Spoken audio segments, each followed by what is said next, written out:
Buenas noches con todos. Ya la presentación se ha dado. El tema que vengo a tratar el día de hoy es un poco relacionado a la seguridad vial y a lo que es el manejo defensivo.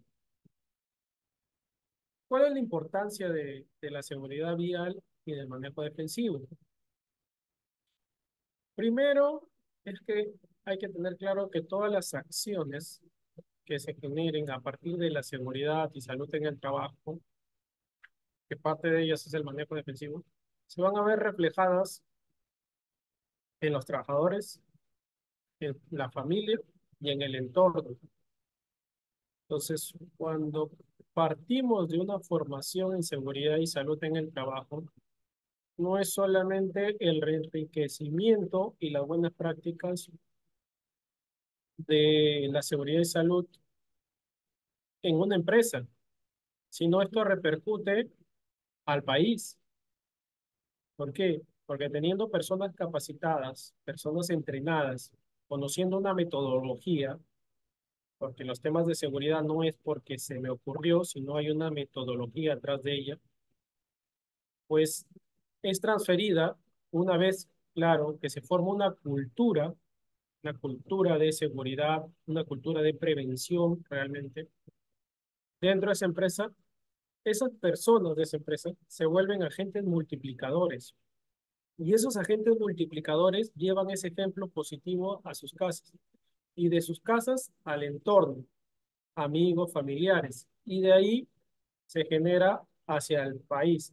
Entonces, cuando hablamos de seguridad, y en este caso que me toca a mí ver el tema de seguridad vial y manejo defensivo, es un proceso que tenemos que verlo. Si bien es cierto, acá entiendo que hay personas que están dedicadas al tema de seguridad, es un proceso que va a beneficiar al país. O sea, el resultado no es la empresa, el resultado es el país. Entonces, partamos desde eso, que cada entrenamiento, cada capacitación que vamos asumiendo, que vamos incrementando, el fin es que esto sea transmitido. ¿Mediante quién? Mediante los que participan. Que esto sean agentes multiplicadores. Entonces, desde ahí va. Para ello vamos a ver un poco desde, he llevado la seguridad vial hacia la problemática que tiene la salud pública a nivel mundial. Tenemos que entender que seguridad vial no es solamente cómo conduzco un carro o qué controles debe implementar el Ministerio de Transportes y Comunicaciones para que haya menos accidentes de tránsito o para que la gente entienda, sino es un paquete estructurado, es un paquete de formación que aplica hasta los centros educativos, inicial, primaria, secundaria, universidades. El MTC tiene que desplegar diferentes herramientas que fortalezcan el entendimiento y la práctica de la seguridad vial para todos los que pertenecemos a la misma. ¿Y por qué? Justamente lo vamos a empezar a ver en las presentaciones. Entonces, partiendo desde ese preámbulo, eh, me gustaría conocer un poco las personas que están presentes el día de hoy, qué esperan o qué quisieran ver del curso, porque a partir de eso yo puedo ir direccionando las presentaciones. Entonces, si les pediría, si alguien tiene alguna consulta o ha venido a este curso por alguna necesidad específica que quisiera conocer o aclarar, pues la mencione para ir viendo y cómo vamos direccionando esta formación, esta capacitación, para que a ustedes les quede claro, o sea, la finalidad de un curso o de un, este, o de un programa es aprendizaje a quien lo está llevando. Entonces, desde ahí partiría, si ustedes tienen alguna consulta, algo que les interese conocer en particular de este tema, pues bienvenido sea, previo a dar inicio a la sesión o si no, continuamos.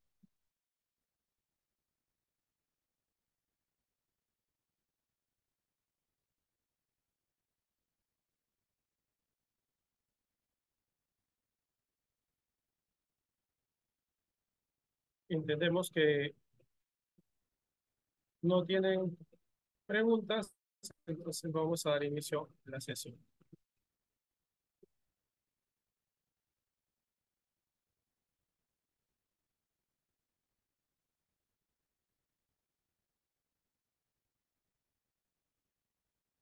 Se observa la presentación, por favor, confírmenme. Sí, Excelente, muchas gracias. Entonces, como les dije, esta presentación más hacia seguridad vial, estamos direccionando la seguridad vial como un problema, hay que entenderlo. Esto es un problema de salud pública, afecta a todos a nivel mundial. ¿Y por qué nos afecta?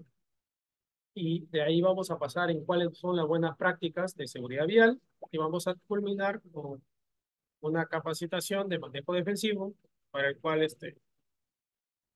mm, una de mis, en este caso, soy certificado por una institución internacional para ser instructor de manejo defensivo y por ello les comento que la capacitación o lo que vamos a brindar de manejo defensivo va a ser muy corta. Un programa de capacitación de manejo defensivo, nosotros lo desarrollamos en este caso como mínimo en 16 horas, teórico práctico, y también para ser instructor es 4 días. Pero vamos a centrarnos en los tips que ustedes deberían conocer. Entonces, como seguridad vial, es lo primero que tenemos que tener claro. ¿Cuáles son los conceptos de la seguridad vial? ¿Cómo se alinean estos en acciones y en mecanismos?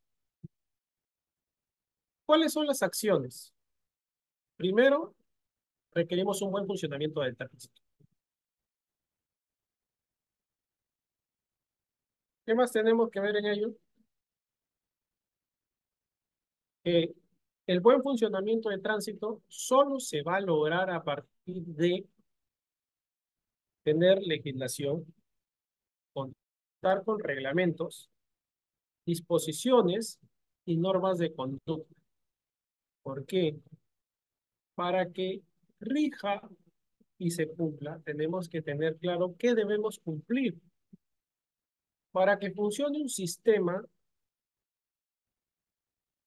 tenemos que dejar claros a los ejecutores o a los que ponen en práctica este sistema cuáles son los lineamientos que deben cumplir. Entonces, lo primero que deben conocer es qué leyes deben cumplir, qué reglamentos aplican, qué disposiciones pueden salir y algunas normas de conducta que deben contar. Y a partir de ahí se genera el involucramiento. Toda persona se va a involucrar con algo a partir de conocerlo y saber que esto le va a dar un beneficio. Pongo un ejemplo. Cuando tú te involucras en un partido de fútbol, para los que les guste el fútbol o cualquier deporte, sabes que el beneficio va a ser la satisfacción de ganar un partido, quizás al rival de siempre, o la satisfacción va a ser haber compartido con tus amigos y lograr un triunfo. Para involucrarte con algo o con una persona, sabes que tú quieres involucrarte con una persona, una relación de pareja, lo haces ¿por qué? Porque vas a recibir un beneficio.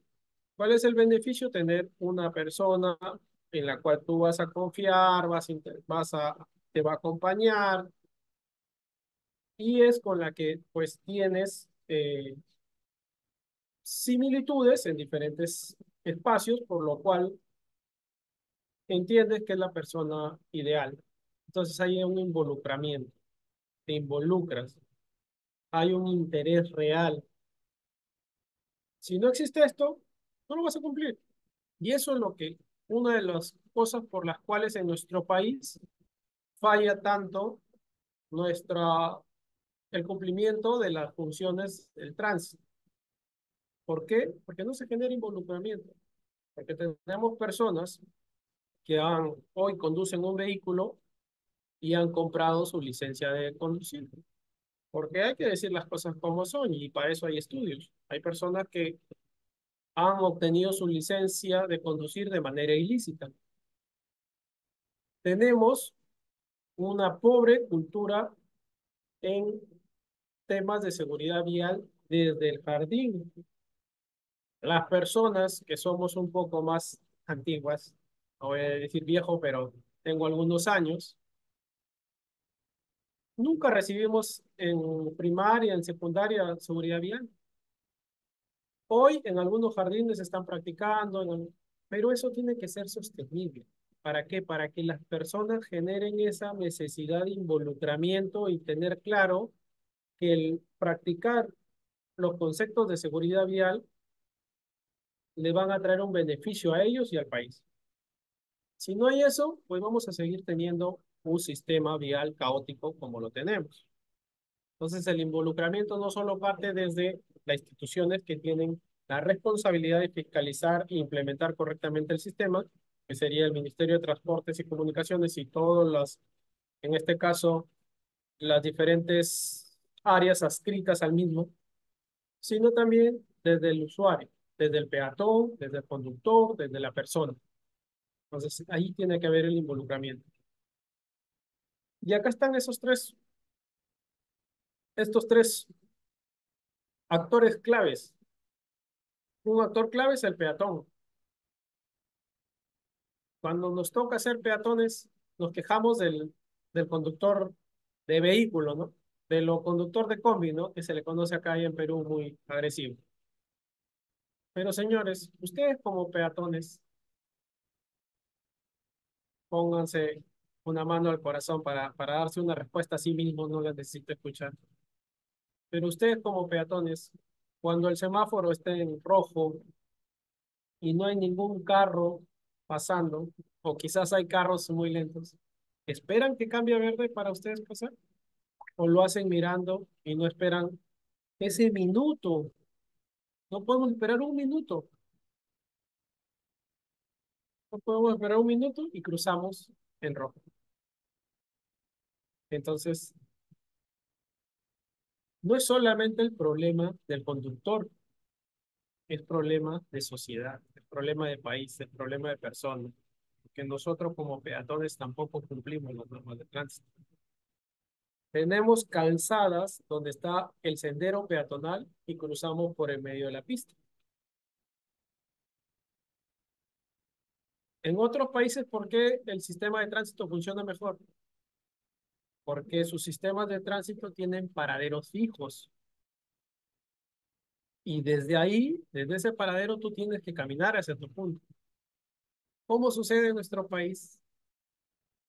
Bajo en el arbolito, bajo en el letrero, bajo en la esquina. No tenemos paraderos. Y sí, perdón, sí tenemos paraderos, pero no se respetan. Los colectivos, en este caso piratas que se conocen, las combis, todos nuestros sistemas paran para recoger o para bajar pasajeros en cualquier sitio. Entonces nosotros somos parte del problema. No solamente, ojo, como el conductora, sino nosotros ya como pasajeros también somos parte del problema. ¿Por qué? Porque nosotros le decimos al conductor que vamos a bajar en una parada que no está autorizada. Necesito parar en la esquina porque no queremos caminar desde el paradero hasta mi casa, son 3 cuadras, mejor le digo que pare 3 cuadras antes. Miren cómo uno a uno se está enlazando lo que vamos viendo. Y ahora viene el rol del conductor, que es la máxima autoridad en un vehículo. ¿Cómo le pides a un conductor que cumpla la norma cuando quien le enseñó a ese conductor no la cumplía, como que todo el mundo la cumplía? ¿Cuál es el resultado de ello? El resultado es justamente personas que incumplen y que enseñan al que le sigue a incumplir. Entonces, es una cadena. Los que deberían salir cumpliendo ya están aprendiendo de manera incorrecta cómo hacer las cosas. El resultado va a ser seguir teniendo un sistema de transportes informal. ¿Cuándo se va a cortar esto? Cuando se tenga un plan, no se tenga, porque existen planes, he participado de alguno de ellos, al 2030, pero no solamente queden ideas, sino empiece la ejecución, acciones. Hay planes muy buenos, pero nunca se concretan. Y a veces cuando se inician, concretan y no hacen seguimiento. Entonces esos planes no se están viendo. Esos planes tienen que partir desde los niños, desde que están en jardín, pero un proceso sostenido. Y hay personas que ya tienen un vicio y es difícil de cambiar, porque tenemos que entender que nuestro comportamiento se ve marcado. ¿Por qué? Por experiencias, por hábitos que han, que han modulado como nos comportamos. Entonces, cambiar ese comportamiento es difícil, porque muchos años lo han hecho. El resultado es personas que incumplen, que no pueden cambiar porque ya lo han hecho un hábito. Entonces, es ahí donde si queremos hacer un cambio, tenemos que trabajar de la niñez. Ya tenemos personas de edad, que ya no van a cambiar. Nosotros tenemos que visionar a futuro y trabajar en los. Eso le funciona. Entonces, tenemos que tener claro ello para poder evitar los famosos accidentes. Porque si en algún punto de esta cadena, que son las leyes, los reglamentos, disposiciones, las normas, el peatón, el pasajero o el conductor lo incumple, o la combinación de los tres o dos de ellos, el resultado va a ser un accidente. Por eso que seguimos viendo accidentes en nuestros sistemas de tránsito. Y lo vamos a seguir teniendo. Lo vamos a seguir teniendo porque las decisiones las toma un ser humano. Y cuando las toma un ser humano, puede estar o puede cometer un error. Y el error, falta de habilidades, por falta de conocimiento, lleva a estos accidentes. Para hacer un ejemplo gráfico, es una persona se choca y mata a tres personas. Accidente que sucede. El que se chocó no había descansado bien, había libado alcohol el día anterior. Las personas a las cuales se accidentaron por esos temas del destino estaban en una zona, en un área, en este caso en una berma, donde no deberían estar, pero estuvieron porque existen en nuestro país los paraderos informales y no hay quien los regule. Entonces, si se dan cuenta, la cadena de errores va a traer como consecuencia el accidente. Y también hay los otros. Hay algunas negligencias que lastimosamente una persona no tuvo estuvo cumpliendo todo, pero el que incumplió fue el conductor y generó un accidente y fue la persona afectada. Pero algo en este sistema falló. Pudo fallar el peatón, pudo fallar el pasajero, pudo fallar el conductor y fallaron al incumplir una ley, un reglamento, una disposición o una norma de conducta.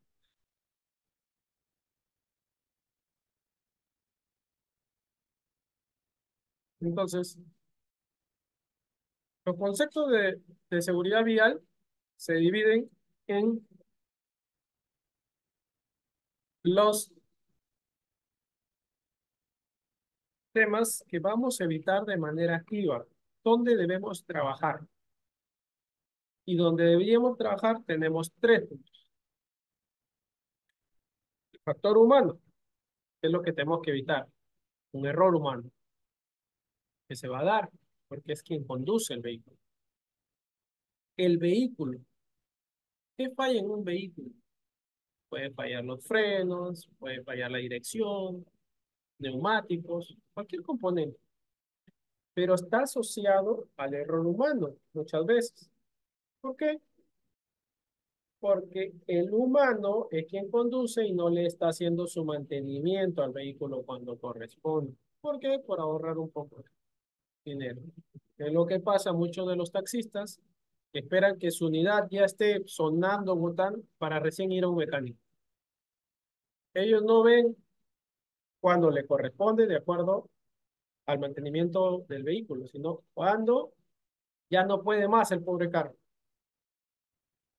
Y la última, que es responsabilidad del Ministerio de Transporte y Comunicaciones, es las vías, la calidad de las vías asociado a la señalización de las vías.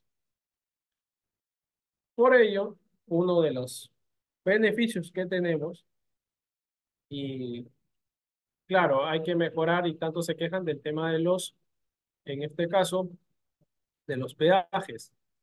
Pero recuerden que los peajes es una recaudación de dinero para tener una pista en buen estado. Eso se ha concesionado. Y mal que bien, porque hay un tema ya ahí de contratos que no fueron correctos, lo que quieran, funciona, cubre las pistas en buen estado. Porque si ustedes se van, lastimosamente, que lo que controla Provías, que son las, en este caso, las vías que están o que las administra, en este caso, el país, el sector público, son pésimas, son pésimas. Y las que están administrando el sector privado son mejores.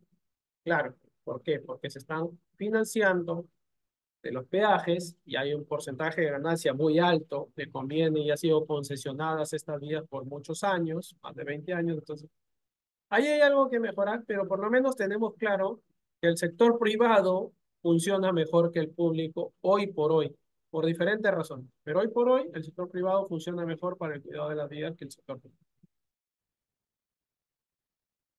Y para disminuir, si nosotros trabajamos en estos tres factores, evitamos los accidentes. Y de la misma manera,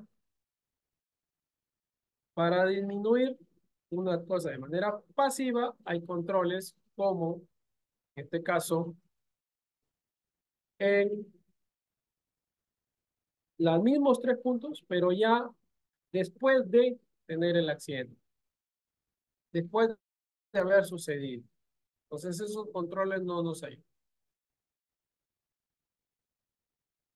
Acá hay unas estadísticas que nos muestran lo que se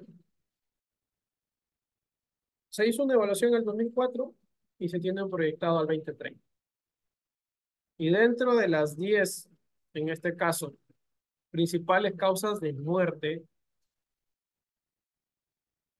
que tenemos a nivel mundial, en el puesto 9 en el 2004 está justamente los traumatismos por accidente. Y para el 2030 se estima que va a estar en el puesto 5. O sea, es la quinta de las principales causas de muerte, en este caso los traumatismos por accidente de tránsito.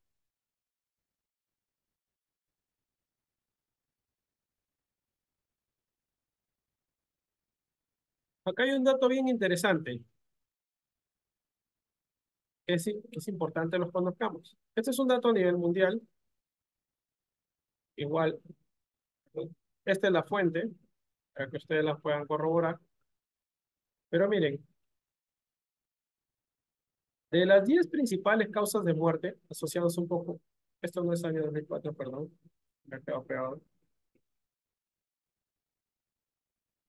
confundir.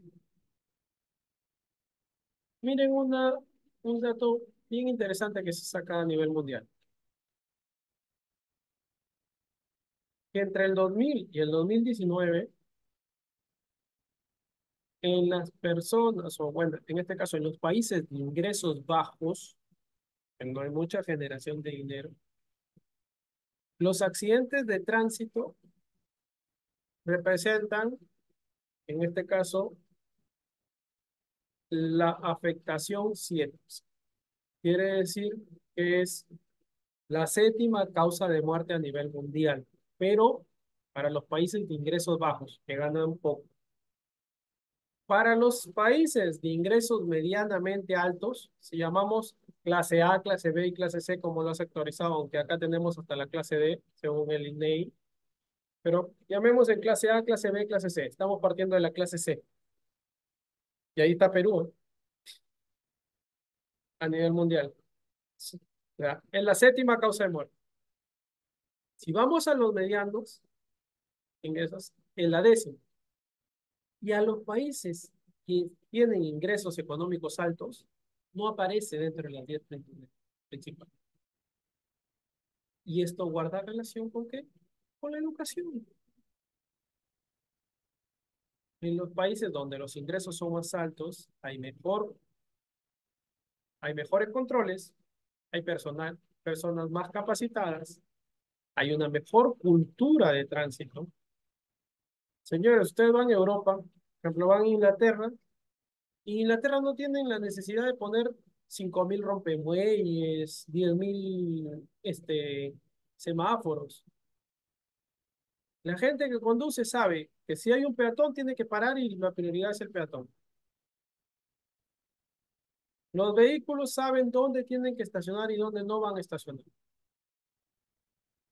Pero es cultura. ¿Por qué acá nos llenamos de rompemuelles, nos llenamos de semáforos, nos llenamos de policías de tránsito? Porque sabemos que nuestra cultura está propensa a no cumplir la ley. Y hay que hablar las cosas como son. ¿Cuántos de ustedes han sido parte, ya sea como conductores, como copilotos o como pasajeros, de algún conductor, o ustedes mismos siendo conductores, de haberse pasado una luz roja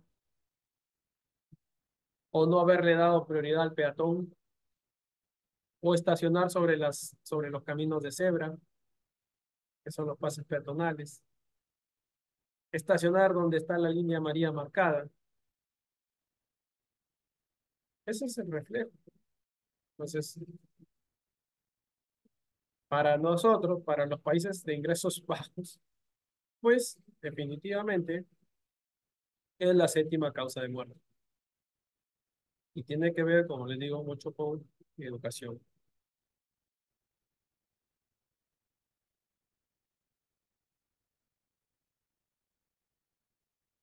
Entonces, ¿cuáles son las perspectivas en este caso donde tenemos que trabajar?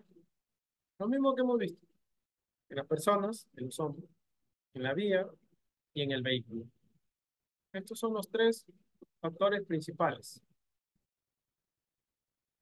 Hasta este punto de los participantes, ¿tienen alguna pregunta?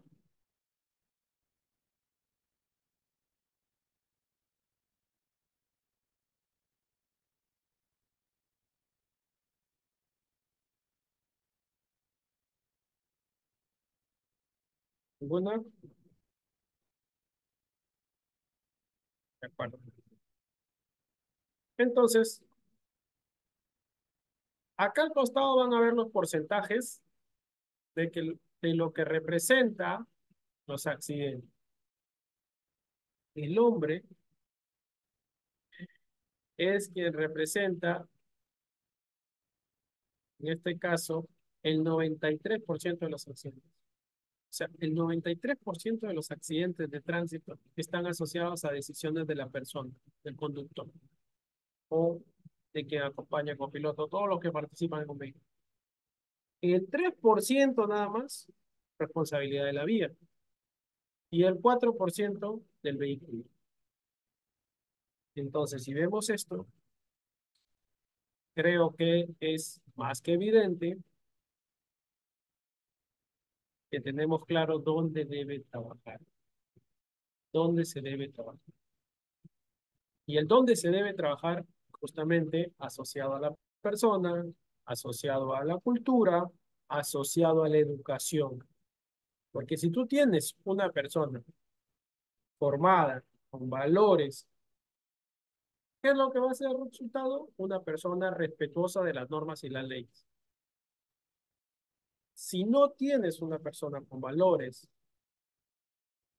con educación, el resultado es una persona que prioriza sus, sus necesidades sobre así tenga que exponer a otras personas.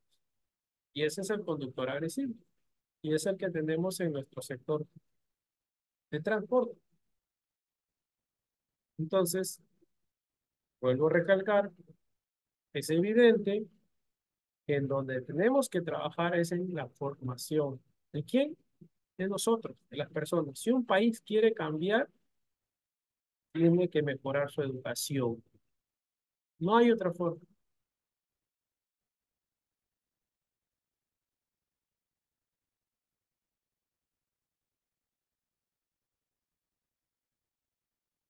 Y acá vemos algunas de las afectaciones que tenemos, perdón, en las vías. ¿Qué podemos tener? Las grietas y baches, conocemos. ¿Por qué no se tienen tantas grietas y baches en las autopistas o las pistas, o en este caso concesionadas? Y más los tenemos en las ciudades o los pueblos. Es porque la inversión dentro de la ciudad está a cargo de los alcaldes, los gobiernos locales, representados por los alcaldes, y los gobiernos regionales, representados por los, en este caso, eh, presidentes regionales. Entonces, al ser el sector público, ya sabemos qué tan contaminado está. ¿Qué le conviene, pues, al sector público? Tener o en este caso a los representantes, tener unas avenidas de asfalto para que cuando se acerque la campaña de elecciones, se vuelva a parchar. Y se parche, y se parche, y se parche. Y entonces, como parchan cerca las elecciones, la gente se acuerda, como ya está cerca, él sí hizo obras, claro, un parchecito. Cuando si queremos hacer obras, pues tienes, en este país, lo que puedes hacer es reemplazar el concreto por las pistas de asfalto. Tienen mayor durabilidad, tienen menor, ti- menor inversión en mantenimiento y no tiene que hacerse con tanta frecuencia, pero no les conviene. Entonces, desde ahí, dame un minuto, por favor.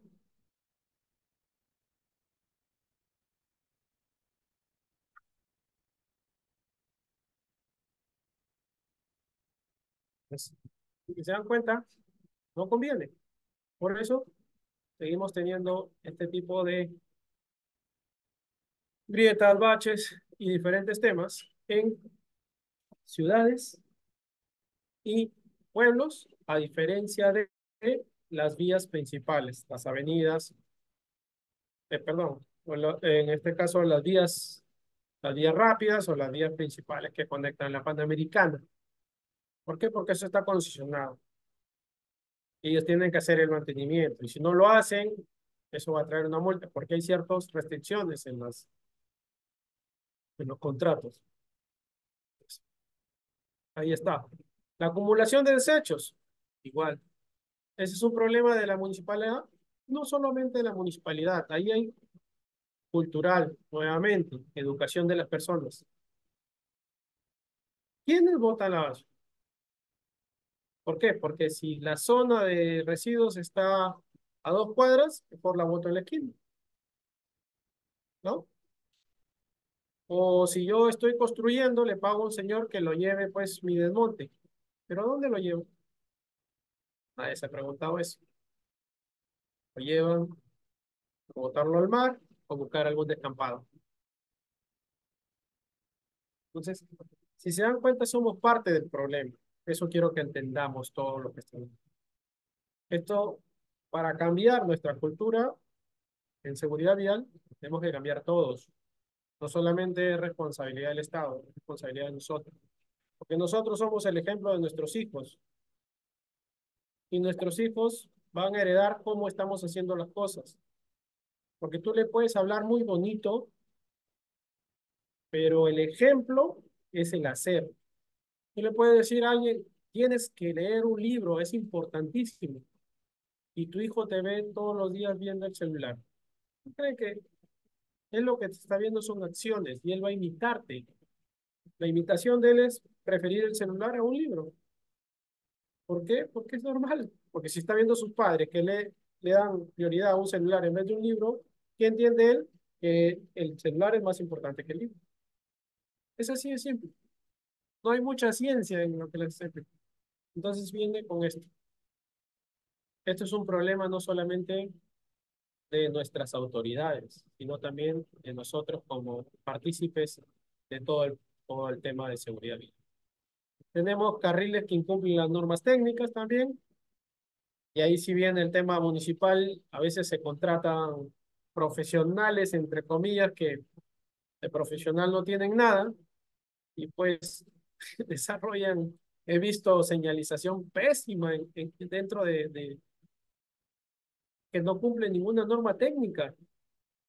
¿Y quién lo diseñó? Pues en este caso, el profesional de la municipalidad, de que de profesional no tiene nada porque ni siquiera conoce las normativas que aplican para señalización.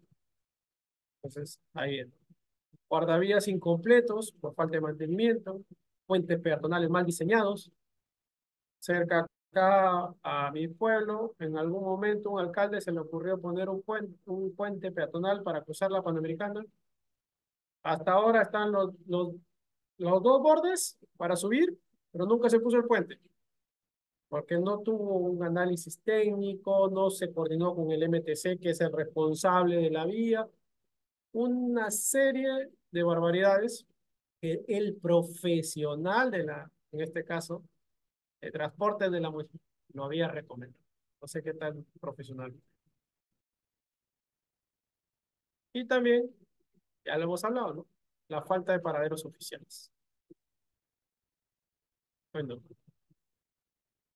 somos parte. No hay paraderos por parte en este caso, de las autoridades, pero también seamos conscientes que a nosotros nos gusta que nos dejen en nuestra casita, pues. No, bajan en la esquina, bajan en el arbolito, bajan en el logo de Claro, bajan en el... Entonces, no contribuimos tampoco.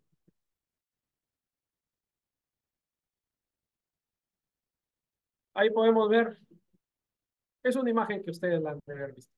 No hay mucho que hablar acá. Arriba vemos lo que pasa y abajo vemos previo a las campañas electorales. Ahí viene ya se viene la temporada de las parchadas. Ya.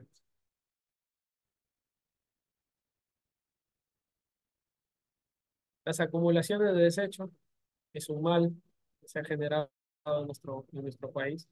Y afecta, ¿por qué? Porque aparte de traer riesgos biológicos para las personas que están en su entorno, afecta porque reduce la vía, porque le quita un espacio a la vía, la basura, la acumulación de la basura. Entonces, si se dan cuenta, no solamente es el hecho de botar la basura, sino el hecho que estás contribuyendo a incrementar la probabilidad de un accidente porque estás restándole espacio físico a la vía.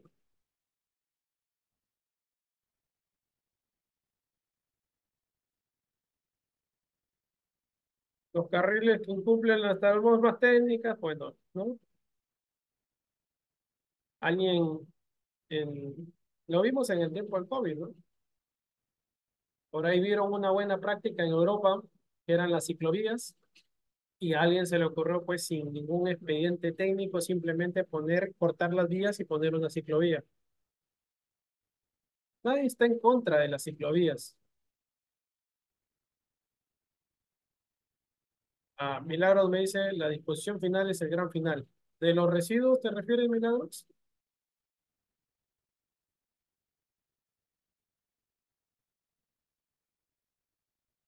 Eh, no sé. Sí. Sí, definitivamente concuerdo con Milagros, porque, a ver, tenemos rellenos sanitarios autorizados, la mayoría son privados. En el país creo que existen, si mal no me acuerdo, la estadística puede haber variado hace un par de años. Tenemos 8 rellenos, en este caso, 8 que son públicos. ¿Ya? Solo 8. Tenemos a las municipalidades, por ejemplo, les doy un caso, la municipalidad de Trujillo, que tiene una multa por más de 100 UITs por parte de la UEFA por tener un botadero. Y todas las ciudades tienen botaderos. Perdón, casi todas. Hay algunas que no. Lima, por ejemplo, tiene relleno. Las empresas, ¿qué hacen? Lo que hacen las empresas responsables, no cualquiera, responsables, es llevarlos a un relleno sanitario privado en el cual tenemos que pagar. Soy responsable de una empresa por la cual conozco esto porque lo gestiono. O a un relleno de seguridad que también se tiene que pagar porque es privado. Porque esa es la manera correcta de hacerlo. Ahora, imagínate una municipalidad que no tiene un relleno, que tiene un botadero. ¿A dónde va? Al botadero. ¿Qué es un botadero? Es donde llevo todo y lo dejo ahí. Y así son. Si ciudades principales como la que le he mencionado tienen un botadero, imagínense los pueblos. Entonces, por eso vamos a seguir teniendo lo que estamos viendo.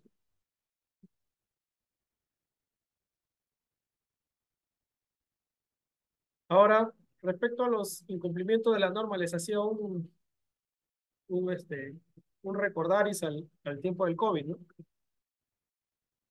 Tiempo del COVID. ¿Qué pasó con el tiempo del COVID? Surgieron las grandes mentes brillantes que vieron en Europa, en Estados Unidos, en las ciclovías. Oye, sí, lo vamos haciéndolo. Sin ningún perfil técnico, señores. O sea, hay que ir a los profesionales, a los que conocen, a los que diseñan, pero diseñan a partir de normas, de regulaciones. No es que a mí se me ocurrió. Por eso muchos de los, en este caso, ciclovías que se hicieron, terminaron destruidas, porque fue sin criterios. Simplemente imitar la moda de otro país, que no está mal. El tema es hacerlo bien. Si yo quiero imitar, tengo que hacerlo bien, cumpliendo ciertos parámetros. Para eso existe la norma. Si no, cualquiera construye como quiera. Entonces, es justamente lo que pasa, ¿no?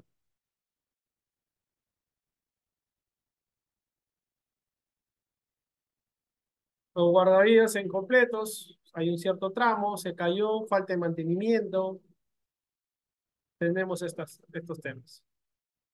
Puentes peatonales mal diseñados, recordamos una serie de frases de un profesional, no se cayó, se desplomó.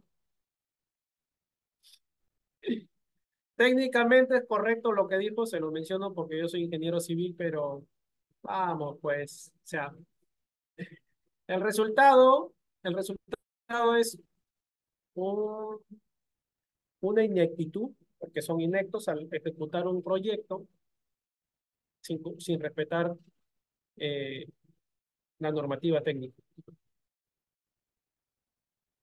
El resultado fue la caída del puente. Igual estos puentes que pueden colocarse que parten de la vía de tránsito y no del donde debería partir del pase peatonal. Entonces, ahí viene este tema de los puentes mal diseñados. Y definitivamente la falta de paraderos, ¿no? Las ciudades principales del Perú son un caos. ¿Por qué? Porque justamente el transporte público, primero, que hay mucha piratería, como se le conoce, para ser claros, y lo otro es que se paran donde quieren, pues, y esperan lo que quieren. Tienes un bus que pasa 2, 3, hasta 4 veces la luz roja y el señor no se mueve porque no se quiere mover y se lo permiten.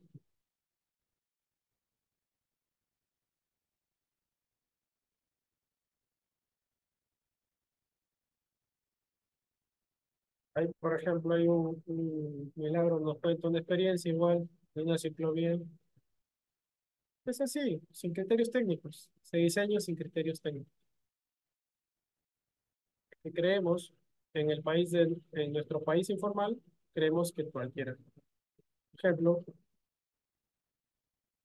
algo claro, acá en el Perú sin menospreciar, ojo, por favor que se entienda bien, sin menospreciar a los maestros. Para eso existen los ingenieros. El ingeniero es quien diseña, construye con criterios técnicos y el maestro es quien ejecuta esos planos. Pero ¿qué nos pasa acá como peruanos? Que buscamos un maestro para que nos haga el diseño, ya no queremos hacer con planos, ¿no? Y el maestro nos dice, bueno, sí, pone una columnita por acá y construye. Y las licencias municipales nunca las sacan. Entonces acá en nuestro país cualquiera construye. Y esa es la realidad. Si tú vas a otro país, claro, no comparando porque vamos a países que tienen una regulación y una cultura de personas más detallada. O sea, nadie construye si no cumple toda la normativa. Si no hay un profesional, si no hay planos eléctricos, todos los planos, arquitectura, todo. Acá no. Entonces, esa es la realidad. Y tenemos la falta de paraderos oficiales, ¿no? Que es lo que necesitamos también regular. Y es un tema en general de toda la población. Entonces, siguiendo con este análisis, pues tenemos que, según la fuente, en la parte baja del diario El Peruano y en la parte superior de RPP, que nos dice que en el Perú 276 personas fallecen al mes a causa de accidentes de tránsito. Y que la principal razón es el exceso de velocidad. Por eso que se generó en el 2021 el cambio de normativa, que casi nadie lo está respetando. ¿Cuál fue ese cambio de normativa?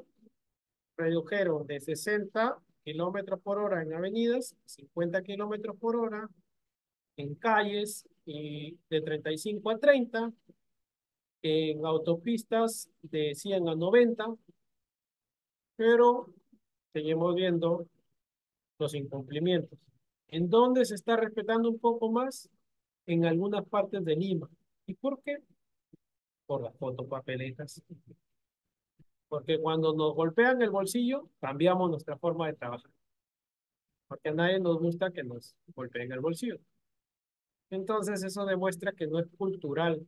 La, la gente no aplica las normas porque está convencido que van a dar un beneficio, sino lo hacen por una obligación para no verse afectados económicamente. Entonces, ¿qué pasa cuando se hace algo por obligación? Que la gente lo cumple donde los obligan, pero cuando no los obligan, no lo cumplen.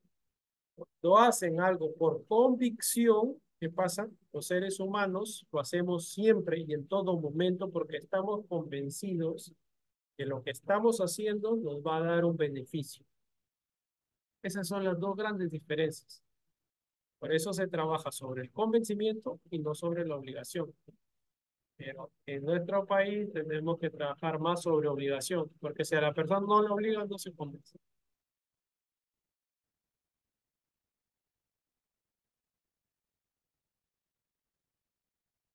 Y algunos otros temas como costos asociados, que están, ¿no? La contaminación del aire, se generan óxidos nitrosos, monóxido de carbono, dióxido de carbono, compuestos orgánicos, en este caso volátiles. Todo esto lo generamos y afecta la salud, afecta nuestras áreas urbanas. Ustedes vean cómo las paredes de las casas de las avenidas principales en cualquier ciudad están negras de todo el monóxido y el dióxido de carbono que se genera.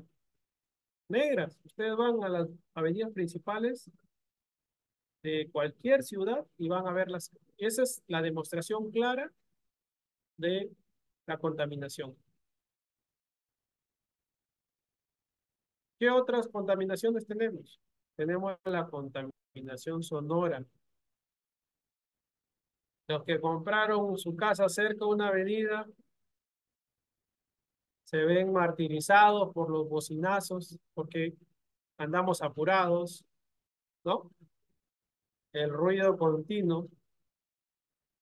Entonces, como dato, el 80% del ruido ambiental que tenemos es producido por el tráfico y el otro 20% por otras zonas. Imagínense. ¿Qué daño nos va a generar esto?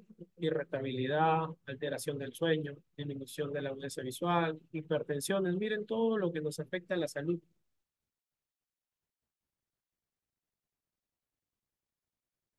En la contaminación visual,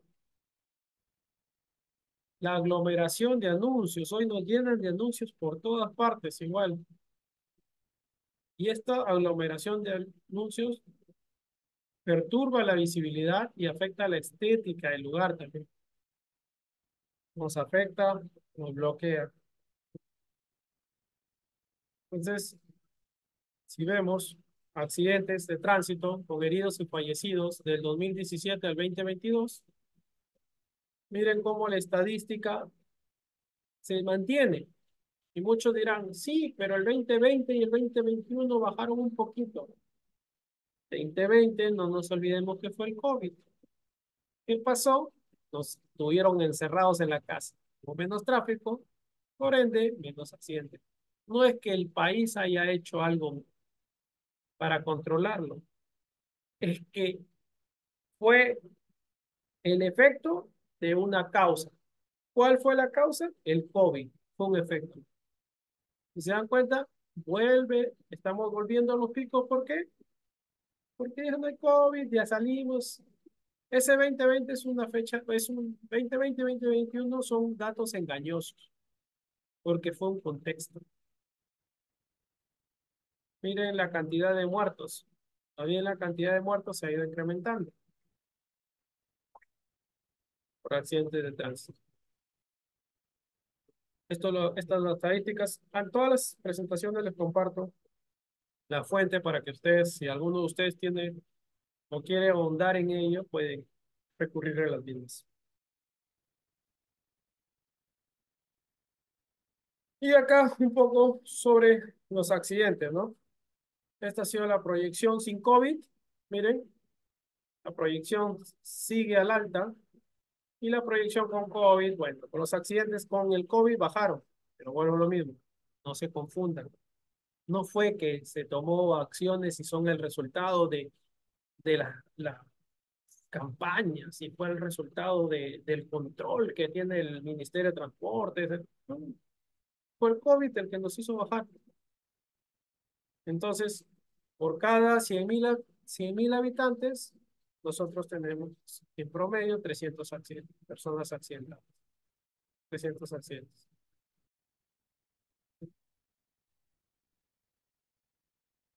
Acá los accidentes de tránsito que suceden a diario en Perú, más o menos se manejan entre 230 accidentes a diario. Diarios.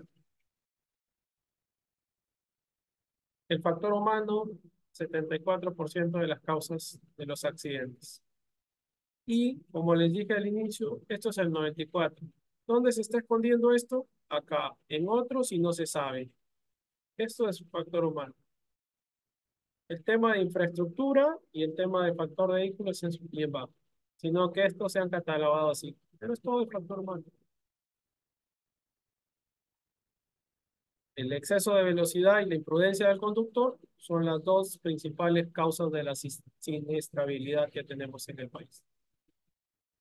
¿Quién excede la velocidad? La persona. ¿Quién es imprudente al conducir? La persona. ¿Por qué lo hacen? Por educación. Falta de educación. Simple. Lógica pura.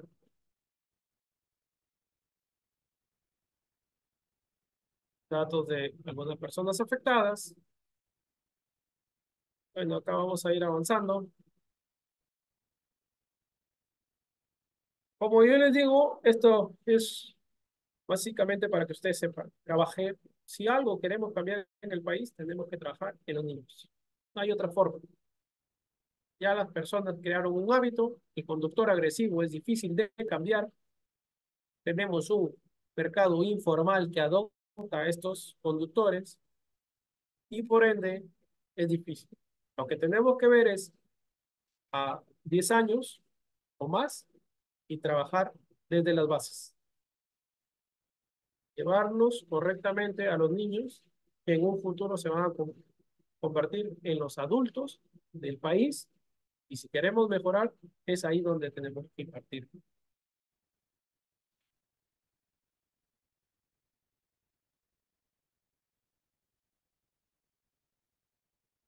Algunas recomendaciones del informe en este objetivo cero, ¿qué es lo que busca en un plan de seguridad vial? Esto ya está determinado, que es adoptar la visión, una visión ambiciosa de seguridad vial, fijar objetivos que permitan acercarse de forma sistémica a la visión adoptada, desarrollar un enfoque orientado hacia un sistema seguro fundamental de alcanzar objetivos ambiciosos. Hay que aplicar estrategias, pero que sean probadas, no lo que se me ocurra. Entonces tiene que venir acompañado de una planificación. Para obtener beneficios inmediatos, recopilación y análisis de una cantidad de datos suficientes, hay que tener dato claro, filtrado.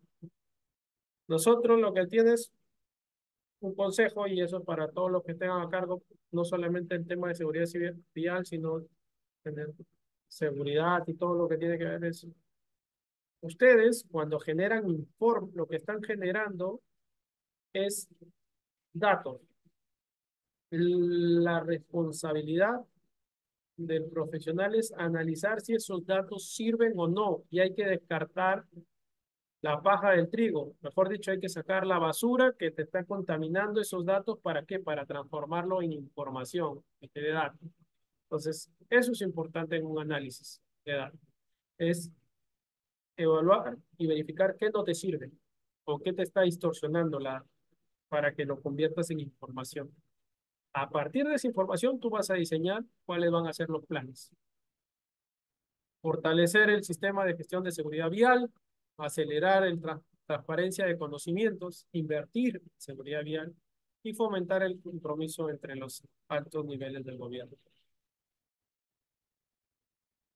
Un gráfico de un modelo conceptual de seguridad vial, pues tiene que tener un poco, primero, la gestión interinstitucional. ¿Qué quiere decir? Que todas las instituciones tienen que estar amarradas. No puede ser el Poder de Justicia por acá, el MTC por acá, los agremiaciones por acá, no. Tienen que ser interinstitucional.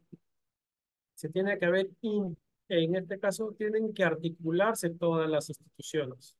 Debe haber un marco y una normativa clara para todos.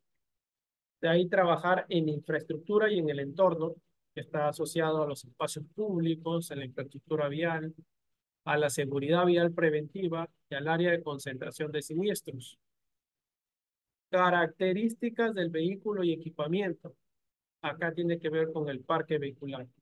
Eso es uno de los grandes problemas que tiene el país. El país, sus niveles de aceptación de vehículos es muy bajo. Por eso tenemos carros chinos que cuando se chocan quedan como papelito. Y no solo los chinos, ojo. Cuando ustedes reciban estadísticas, pueden ver marcas muy reconocidas que nos envían vehículos que en otro país no pueden entrar. Y sin irnos muy lejos, a Europa, estos son, no. Yéndonos acá al vecino país de Chile. Tenemos vehículos que no tienen doble airbag, solamente tienen airbag para el conductor. Tenemos vehículos con ciertas limitaciones de chasis y eso lo permite nuestra norma. Entonces es ahí también donde debemos trabajar sobre las características y el equipamiento del vehículo. Pero no es el principal, porque ahí lo que quieres evitar ya no es trabajar de manera preventiva, sino que es reducir el grado de afectación frente a un choque. Pero es lo que acepta nuestro país para ingresar cualquier vehículo. Por eso tenemos vehículos relativamente baratos, pero porque sufren varias carencias en temas de seguridad. Entonces ahí va la seguridad activa, la seguridad pasiva. Los usuarios de la vía tenemos que trabajar sobre concientización, formación y educación vial desde los jardines, no ahorita, jardines. Y por último, en el sistema de atención de víctimas. ¿Por qué? Porque otro gran problema es que nuestro sistema no tiene claro, bueno, no tiene todas las consideraciones para dar una buena atención de una emergencia de accidentes. Y partimos desde mm, vamos a llamarle la poca empatía, por no hablar un término más fuerte, que tienen los conductores, que en una avenida de dos carriles, la volvemos tres. Hay tres carros, nos metemos por donde sea. Y entonces, cuando viene un vehículo, una ambulancia de atención de emergencias o los bomberos, el carril está ocupado, no pueden pasar por ningún lado, ningún carro se puede abrir para dejar que pasen por el centro. Y ejemplos, ustedes pongan Japón y vean cómo cuando sucede una emergencia todos los carros se abren y le dejan el espacio libre. Alemania de la misma manera, pero vamos a los países latinos y no sucede eso.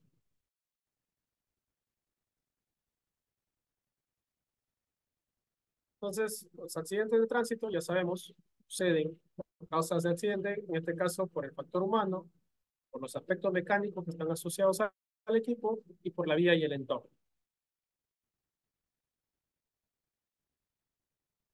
Como gestión de seguridad vial, solo el 13% de los países de la región muestran un alto desarrollo institucional de la región LATAM. 13%. El 53% de las crisis no cuentan con un plan nacional de seguridad vial y el 94% de los países no cuentan con un presupuesto autónomo para las intervenciones. Entonces, estos son los datos, ¿no?, que tenemos.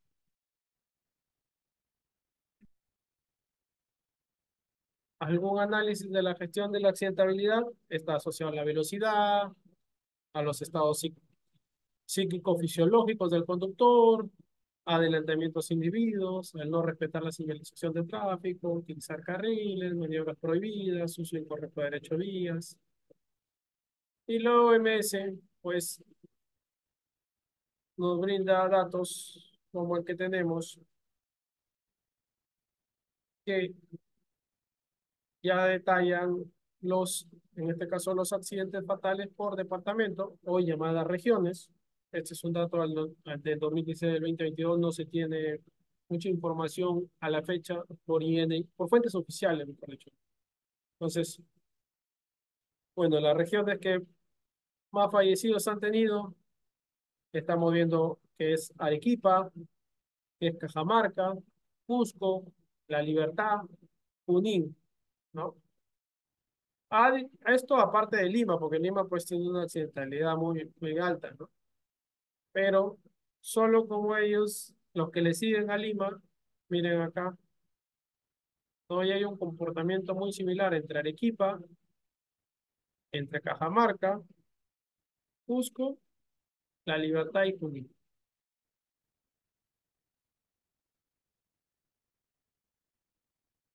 Algunas, algunas observaciones, imitación de señalización sin cruce peatonal. Vean acá, acá le han puesto un cruce peatonal, pero no han marcado cómo debe cruzar la gente. O sea, le dices cruza, pero no le pones el camino de cebra. ¿Quién hizo esto? Alguna municipalidad, por desconocimiento, ¿no? Contaminación visual, nos llenamos de letreros por todas partes. Esto es una contaminación visual, esto afecta al peatón, perdón, al conductor, distrae al conductor. Hay falta de mantenimiento de las señalizaciones. Señalizaciones que no cumplen el reglamento, le dices doblar a la derecha, prohibido estacionarse, no queda claro cuál es la que tienes que ver, una es más alta que la otra. Ausencia de señalización. ¿Quién es prioridad acá? No se sabe. Entonces todos los carros van a meterse. Semáforos ocultos. Tienes un semáforo y tienes toda la señalización. Ausencia de semáforos. Por nuestra cultura tenemos que llenarnos de semáforos porque no sabemos quién es prioridad o no lo queremos reconocer. Daños en este caso en los semáforos, las bases inclinadas, ausencia de semáforos también. Vas a ponerle un pase peatonal, pero la gente no le da prioridad al peatón. En nuestro país tienes que poner semáforos, si no la gente, los autos no van a parar. ¿Qué otros factores nos influyen? La falta de cultura vial. hemos hablado, las descoordinaciones del organismo y el Estado, la antigüedad del parque automotor, tenemos vehículos muy antiguos, esto afecta. La limitación, en este caso, limitaciones que tienen los fiscalizadores, hay pocos fiscalizadores. Tenemos alguna legislación permisiva y el transporte como negocio lucrativo, ¿no?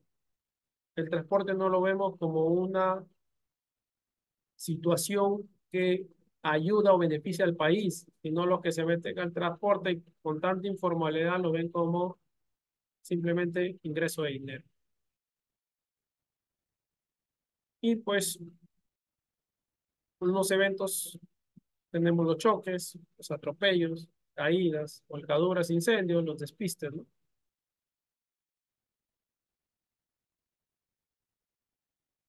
Acá ya, perdón, ¿cuáles los eventos que desencadenan, en este caso, la cadena de hechos de un accidente? Primero hay la fase de percepción, donde el área física en que se desarrolla se conoce como área de percepción. Acá es el accidente que pudo percibirse, pero en el momento el conductor tiene conciencia y posibilidad de evitar el accidente. Tienes la fase de decisión, estás viendo que puedes accidentarte y ahí en esos segundos toma la decisión de frenar, es la fase de decisión. La fase de conflicto ya es cuando, en este caso, en el momento en que se dio el choque, el accidente, y posteriormente, pues la fase de oposición final, cuando ya aparece parte policial, toma los atestados y las dos personas, así uno no sea responsable, tienen que ir a la comisaría a pasar dosaje etílico, manifestaciones y todo ello. Pues trae un problema, un accidente no es solamente el accidente como accidente, sino va a traer un montón de tiempo que vas a tener que invertir. Y como en este caso, como fuentes oficiales, yo les recomiendo consultar a, tenemos el Consejo Nacional de Seguridad, tenemos el INEI, que es el Instituto de Estadísticas, tenemos la SUTRAN, que es la Superintendencia de Transportes, en este caso, y por último, al Ministerio de Transportes y Comunicaciones, al cual la SUTRAN está inscrito. En esta fuente que les estoy compartiendo, ustedes pueden acceder, hay mucha infografía, videos, normas, o sea, existe. El problema es que falta, existe la información, pero lo que no funciona es el mecanismo de comunicación. Eso es lo que falla en nuestro sistema. El mecanismo de comunicación no llega. Eso es como seguridad vial. No sé si tuvieran alguna pregunta respecto a este tema o continuamos con un poco sobre el manejo defensivo.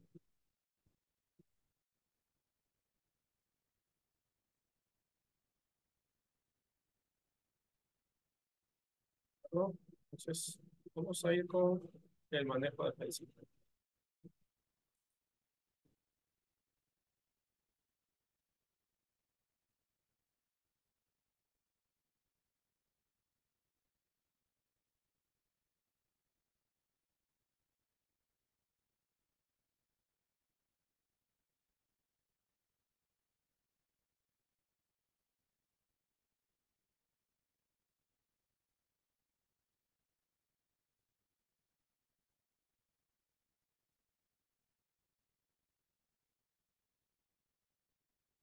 Confírmeme si se está viendo pantalla completa, por favor, la presentación.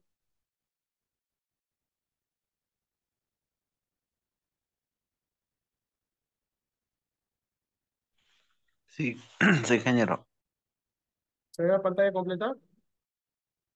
Así es. No se ven dos pantallas, ¿verdad?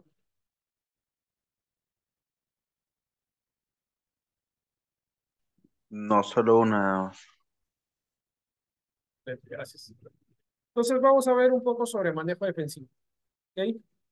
Como les comenté, eh, en este caso Tengo la autorización como instructor de manejo defensivo. Estoy certificado por la National Safety Council. Es una institución internacional respecto a los cursos de manejo defensivo y por eso partía desde que el manejo defensivo no, no es este tiempo que vamos a tener, que es menos de media hora. O sea, un curso de manejo defensivo tenemos una estructura de acuerdo a las horas y para qué nivel quieres. Si es en este caso solamente certificar para conducción de defensivo, y, 4x4 o instructor. Entonces, la primera actividad en este caso es, primero, cada uno de ustedes eh, van a determinar, o por ahí, ¿quién me puede, por favor, les pediría por el texto que los que quieran participar me mencionen dos o tres personas importantes en su vida, ¿no?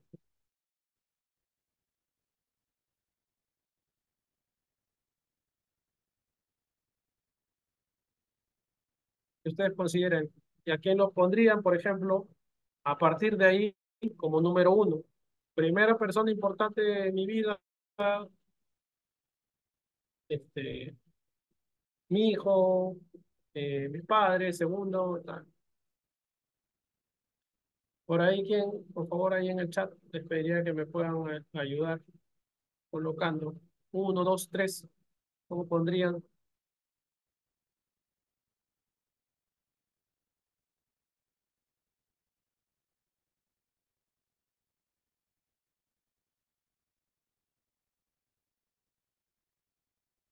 ¿Uno se anima?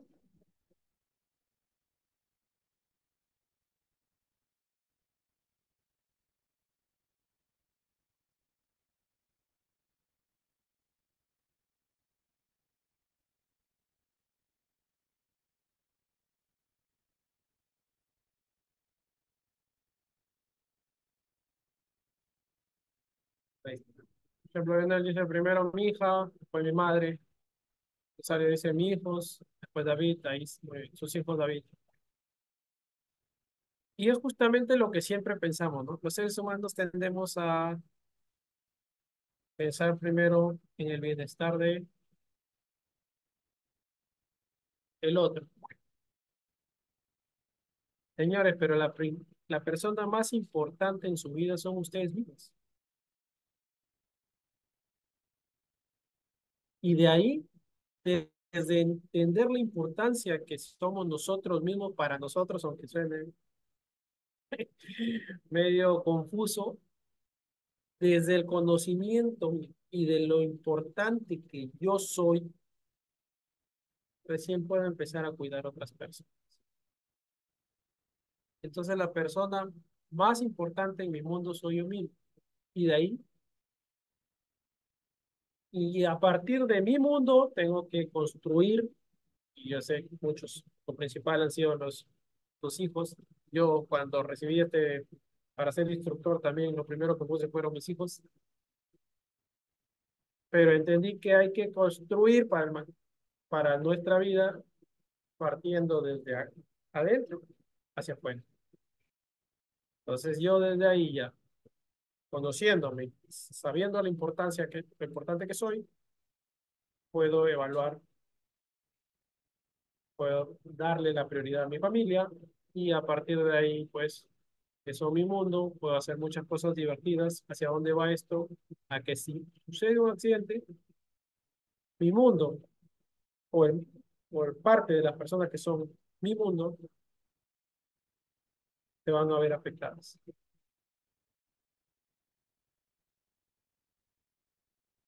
Entonces, esto es, ¿no?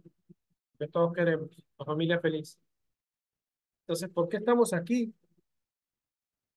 Cuando dije este taller no lo vamos a desarrollar como es un resumen, es un extracto, pero el por qué estamos aquí entiendo porque ustedes quieren conocer, quieren interpretar más. Pero para que esto sirva, tienen que interiorizarlo. ¿Cómo? Vamos a ver este pequeño video.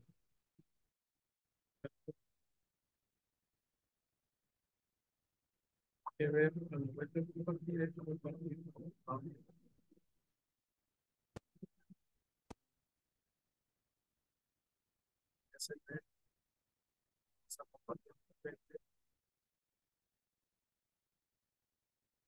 Sí, sí, pero es, confírmeme si se está bien.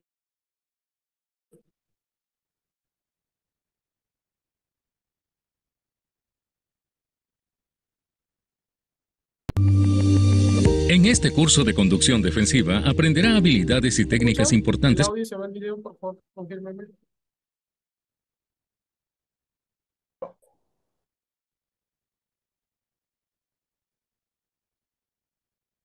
¿Escuchó el audio del video?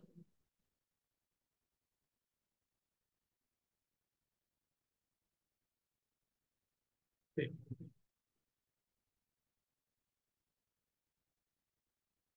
Que lo ayudarán a convertirse en un mejor conductor. Comencemos con el nombre, conducción defensiva.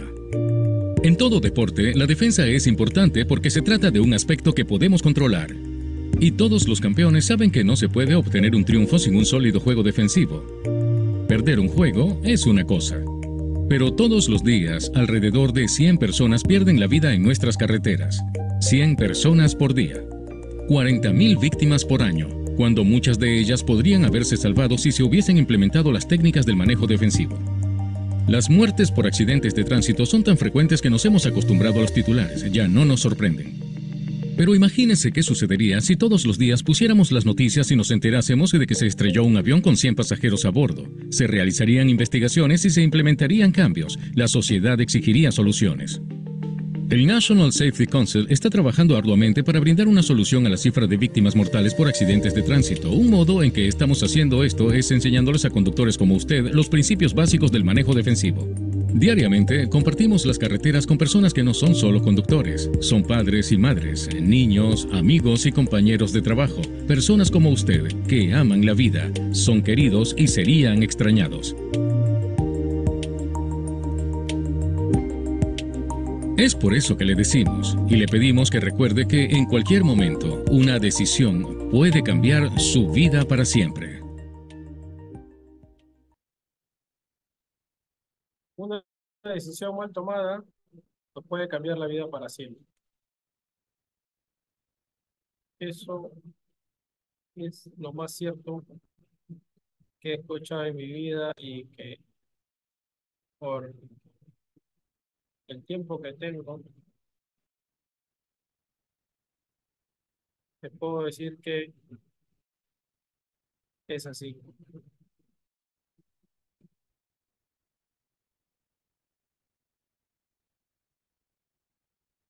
Entonces,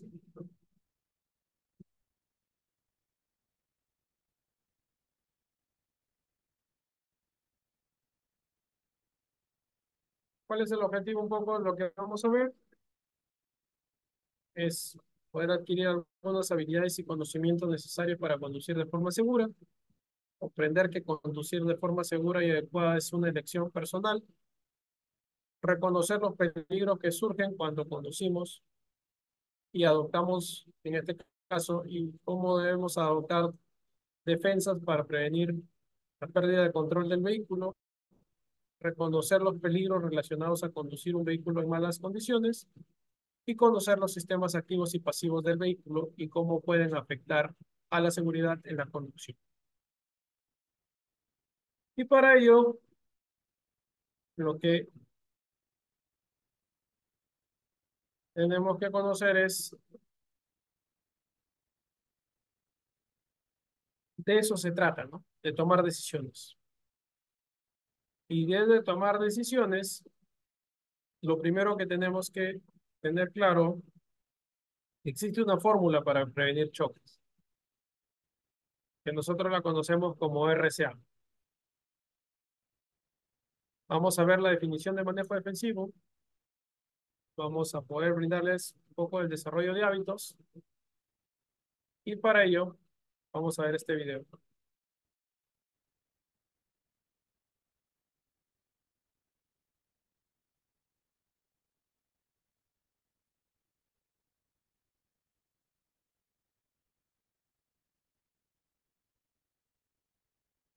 ¿Escucha el audio? Disculpe.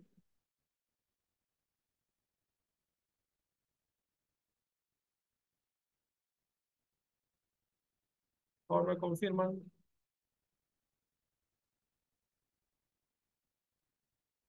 Señor, buenas noches, no se escucha. Gracias.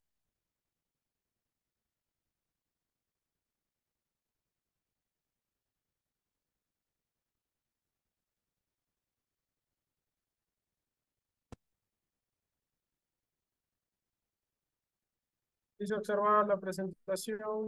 A ver, Me gusta ¿me está conducir escuchando? porque me dan unas sensaciones de poder Ahora ir donde sí. yo quiero. Me encanta la velocidad, me encanta conducir rápido, me gustan las curvas, me gustan las situaciones un poco complicadas. Cuando conduzco rápido siento adrenalina.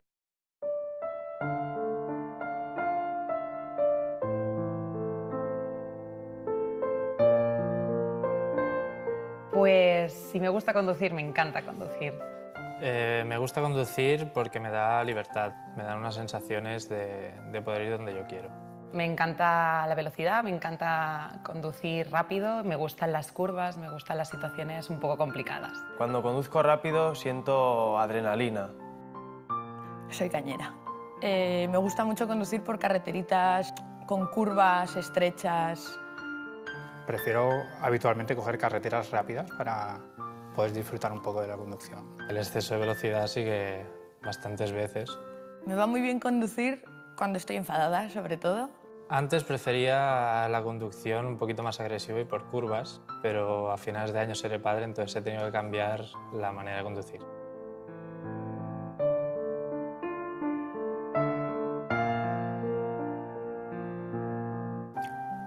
A mí sí que me ha gustado conducir, pero me gusta disfrutar del viaje.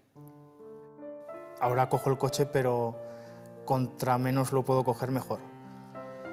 Es simplemente ir de un sitio a otro. Para mí conducir hoy día significa una necesidad. Tengo un miedo terrible a las carreteras porque hace 18 años, cuando yo tenía 7, mi padre murió en un accidente de coche. Ahora, hace 20 años, un día en la puerta de mi casa mataron a mi hijo con 16, mientras se despedía de mí. Un 17 de julio del año 2006, donde recibí esa llamada que pasan muchas veces por la tele, que dicen que nadie quiere recibir. Me decían que mi hijo Iván, de 20 años, había tenido un accidente de tráfico con una excavadora. Un conductor que había decidido beber teniendo que conducir se puso al volante. Poquito a poco, yo iba en moto, poquito a poco voy sacando la cabeza y cuando veo que no viene nadie a mi derecha, que es donde realmente tenía que estar el peligro, el de mi izquierda, el coche de mi izquierda lo tenía a la altura de la pierna. Salía de trabajar, estaba muy cansado por el madrugón que me había pegado. Mi pareja estaba de vacaciones esa semana y cuando le dije que si no le importaba conducir a ella, me dijo que no le importaba. Cogimos el coche y lo último que recuerdo de ese día fue saliendo de la ciudad, ya de Zaragoza, pues darle un beso en la mejilla, recostarme en la ventanilla y lo siguiente que recuerdo, yo creo que es la frase que fue: olvidaros de los que están muertos y salvar al que está vivo. Y fue cuando noté que me sacaban del coche. Y lo siguiente que recuerdo son 6 días después, despertar de un coma y saber que alguien que ha ido muy rápido en la carretera se te ha llevado por delante y a la que iba a ser mi mujer, porque si todo hubiera sido como tenía que ser, pues a día de hoy estaría casado con ella. Dos motos que pasaban a una velocidad excesiva haciendo una carrera ilegal lo arrollaron y prácticamente falleció en el acto. Recuerdo que, bueno, las típicas peleas, ¿no?, de matrimonio. Era el santo de mi madre, mi padre no se había acordado y mi padre era un gran conductor, ¿no? El problema es que no volvió. Iván era un chico de 20 años lleno de vida, bajaba en moto y cuando llegó al cruce de Cambrians, esta excavadora, como no estaba donde tendría que estar, cuando pasó por delante le dio con la pala en el costado y lo cortó por la mitad. Recuerdo muy bien la última vez que lo vi, ¿no?, que fue como se cerró la puerta y no lo vi más. No supe más de él. Al cabo de unas semanas nos enviaron una carta del Banco de Ojos dándonos las gracias porque la operación había ido bien. Yo a partir de aquel momento siempre pienso que alguien habrá recuperado la vista gracias a aquellos ojos brillantes y preciosos de Rubén. Yo tuve 2 veces a punto de pensar, bueno, que pensé realmente de quitarme la vida, porque ¿para qué? Me había quedado sin nada. Eso es lo peor de todo. Aceptar que porque sí te quiten tu vida.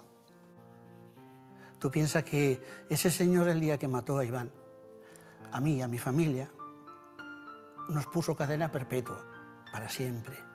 Hay un antes y un después. Recuerdo que la velocidad, la tracción de un motor es muy atractiva, pero por favor,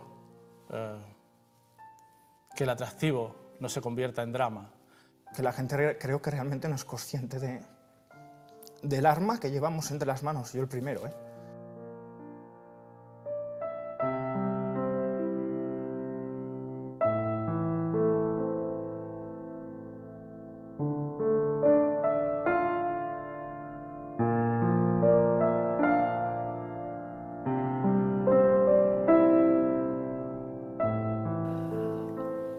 Nada, me he sentido estúpida desde el minuto 1 en que has empezado a hablar. Has demostrado una lección de vida.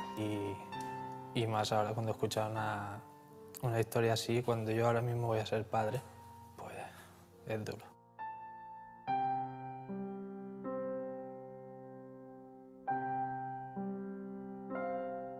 Bueno, ya sabes, no corras, ¿eh? Y si bebes, no conduzcas. No, eso seguro, eso siempre, eso sí que es verdad.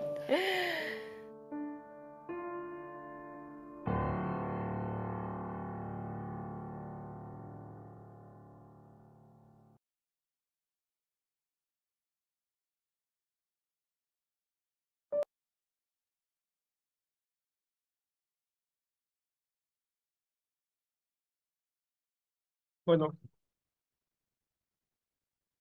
es un pequeño video que nos demuestra cómo pueden cambiar las cosas de un momento a otro por una decisión. Entonces, el manejo ofensivo es eso, es poder cambiar esos detalles para no llegar a lo que acabamos de ver.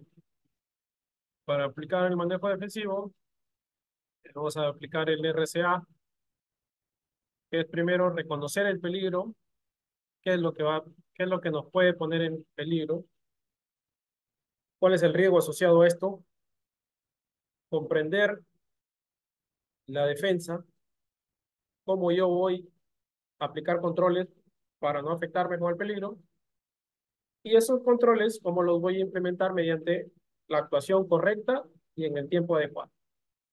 Entonces, de ahí viene el RCA, que es reconocer el peligro, comprender la defensa y actuar correctamente y a tiempo.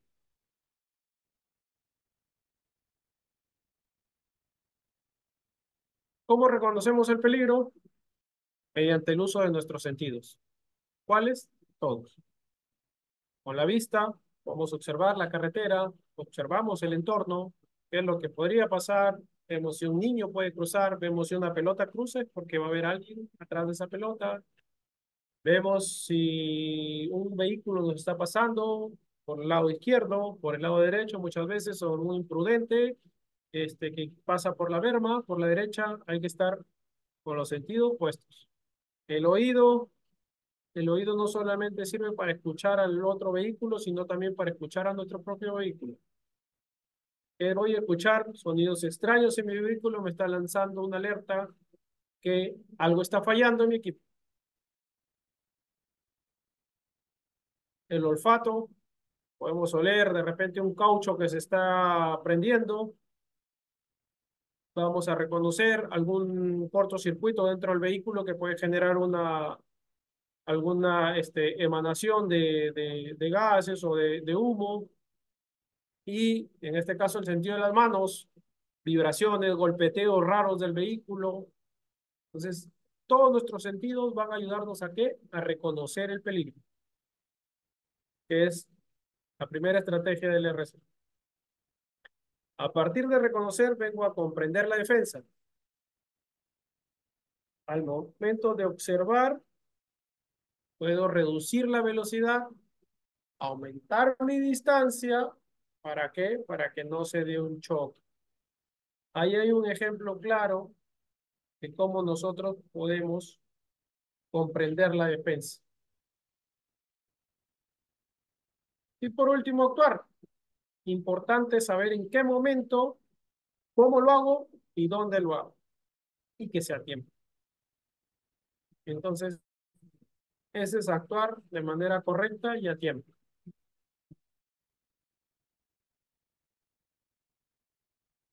También tenemos una estrategia que se llama ¿qué pasaría si?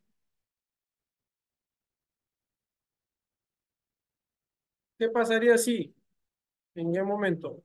Primero, estar atento. Tenemos que ser conscientes de las miles de probabilidades que se pueden encontrar en el camino y que puedan causarnos un accidente.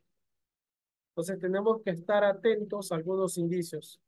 Algo como les comenté, veo una pelota a lo lejos que me estoy acercando, está pasando por ahí. Y el primer pensamiento no va a ser no aplastar esa pelota, sino que esa pelota llegó ahí porque hubo gente jugando y esa gente puede cruzar de manera intempestiva.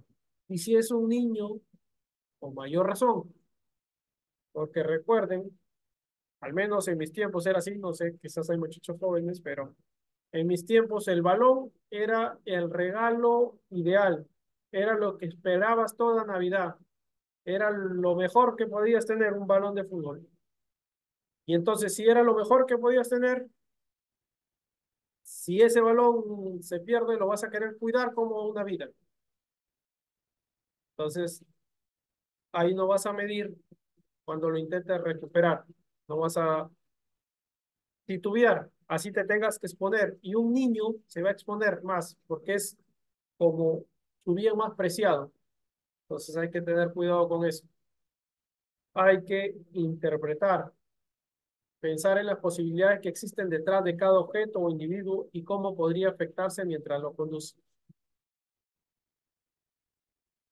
El manejo defensivo, entonces, ¿qué es el manejo defensivo? El manejo defensivo es manejar para salvar vidas, ahorrar tiempo y dinero a pesar de las condiciones reinantes y de las acciones incorrectas de los demás. Miren qué potente este mensaje. Tienes que considerar el manejo defensivo como manejar para salvar vidas, no solo tuya, sino de los imprudentes. Que esto te va a dar un beneficio. ¿Cuál es ese beneficio? Vas a ahorrar tiempo y dinero, porque en un accidente van a venir gastos y van a venir tiempo que tienes que invertir con todo el proceso.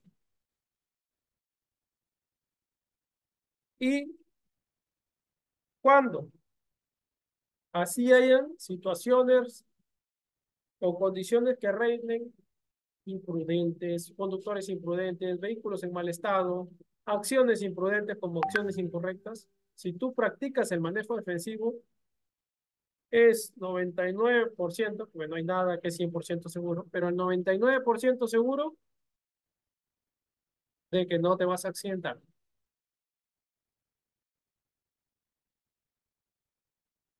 Entonces, recuerden que el manejo defensivo tiene 3 puntos claves. La vida humana, que es el factor más importante de la fórmula. La persona, tú puedes perder tiempo, puedes perder dinero, pero si pierdes la persona, ya no lo recuperas. Entonces, recordemos, en un manejo ofensivo lo principal es la persona. ¿El tiempo y el dinero son importantes? Claro que sí, pero la vida es lo más importante. ¿Qué tiempo puedes perder? Es justamente tener tu vehículo fuera de servicio. Si tú, imagínate, eres conductor, vas a afectarte económicamente, vas a afectar a tus clientes, vas a afectar a la empresa, vas a afectar al conductor, vas a afectar a todos. ¿Y dónde vas a gastar dinero si no practicas el manejo defensivo? Pagando reparaciones civiles, pagando multas, afectas el bienestar, afectas a tu familia limitándole de posibilidades de mejorar su vida. ¿Por qué? Porque el dinero que deberías invertirlo en tu hogar, o podrías hacerlo, pues no lo vas a hacer ahí, vas a tener que estar pagando multas. Entonces, para ir terminando ya, porque el tiempo es cruel y no perdona, nos quedan 5 minutos, hay que tener presente estos hábitos de manejo defensivo. Primero, tomar decisiones de manejo seguras y legales. Para que tú tomes decisiones legales, primero tienes que conocer la ley. Y esa es una responsabilidad del peatón, del pasajero y del conductor, porque hay normas para los tres. Debes crear un ambiente seguro, un espacio de manejo libre de estrés alrededor del vehículo. Recuerda, nosotros somos dueños de nuestro comportamiento y de cómo actuamos frente al otro. Si una persona te está gritando y tú respondes ese grito o más grito, la persona que empezó a gritar te está controlando, porque te está forzando a gritar. Él ya tomó el control. Un conductor defensivo no permite que tomen control sobre él. Si alguien grita, si alguien bocinea, es su problema, no el tuyo. Entonces, crea tu ambiente. Y esto es difícil, sí, pero hay que trabajarlo, porque recuerda, tú tienes o tú puedes direccionar tus acciones. Tú eres el responsable y el dueño de cómo actúas. Si otra persona se comporta de manera irracional, déjalo. Es su problema, no el tuyo. Cuídate tú. Hay que manejar hacia su destino de forma segura y sin ninguna multa o incidente y sin afectar la seguridad de otros conductores. Practicar el sentido común, la cortesía y la cooperación. Seamos agentes de cambio. Si alguien no practica el sentido común, hagámoslo nosotros. Si alguien está apurado, déjalo pasar. Dale la cortesía. El apurado es él, no tú. Y coopera. ¿En qué momento se debe cooperar principalmente? Cuando hay emergencias. Un pésimo comportamiento que tienen algunos conductores. Le brindan espacio para que entre la ambulancia y después se pegan atrás de ella para querer avanzar. Como la va a tener prioridad, hacen eso. O lo peor de todo es que ponen sus intereses sobre los de una persona afectada. No dejan pasar en la ambulancia porque no quieren que le quiten el sitio. Reconozcamos los peligros que van a conllevar el manejo irresponsable y que también puede conllevar condiciones del ambiente. Si yo manejo con neblina y acelero, no veo o generar un accidente. Si yo manejo en estado en baja iluminación y no respeto las velocidades, pues me estoy exponiendo a condiciones del ambiente. Entonces, hay que tener claro ello. Si yo conduzco bebido, soy un irresponsable. Estoy manejando de manera irresponsable. Y como conductor, debo aceptar la responsabilidad moral de proteger al público motorizado. Yo soy responsable de proteger a todos. Si partimos desde entender que somos responsables, las cosas van a mejorar. Entonces,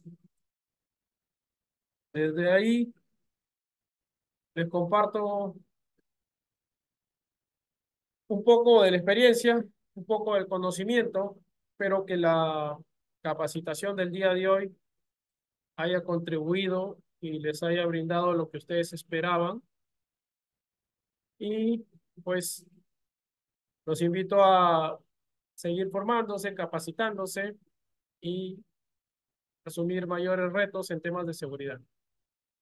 Eso por mi parte. Muchas gracias.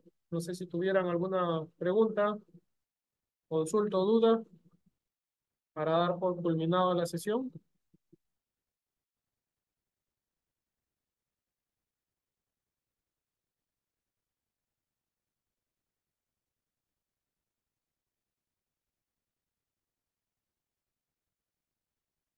Bueno, entiendo que quedó todo claro. No sé si hay algo adicional. Por mi parte, muchas gracias a todos los que han participado. Muchas gracias, ingeniero Ricardo Manín. Hasta otra oportunidad. Muchas gracias y muy atento a su exposición. Nos vemos. Nos vemos.